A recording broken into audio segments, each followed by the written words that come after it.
Zapускаю, sıkıyorsa. Давай, dımbırla. Hayır. Çok şıma. O şöyle yok var. Yemeğine bir şey yok diye.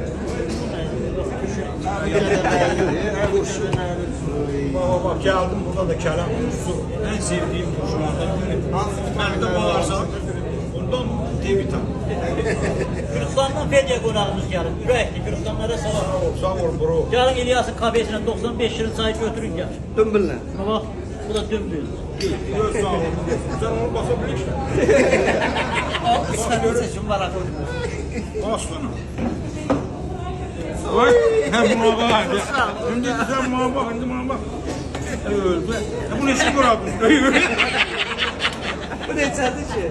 Bir kere bu diyeceğim.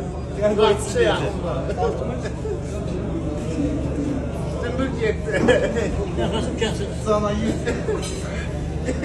Bağırsaklara kim? İnceldi. Hamısı bizi pek seviyor. 65 var. 65. Yani. İyi dehşet. Bu neden? Şey var ama. Siz de gelin. Dımbırla Bak götürün gelin. bundan kıymat veririm bak. Kelem dursun. Lazım. Birim az. Özgürlerim. Bırak adamı güven. Doğuşunu Gürcistan. Gürcistanlılar da bizi hem Xəngəli beğenirler. Kardeşin hem Ya bir bak onu da yuxuluyak. Videoda ne var onu diyeceğim ha. Bak İlyas içime ben. Ne var o? 15-20 günə də gəlir Gürcistana. Birinci Fediyacıla qonaq gəlir. Bir iki gündə yəqin qıraqdan gəlir.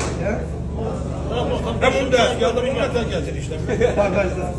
He bunu kolasın bana çek. Ahmetim var. Var benim oldu da akım edileyim. Başı ya.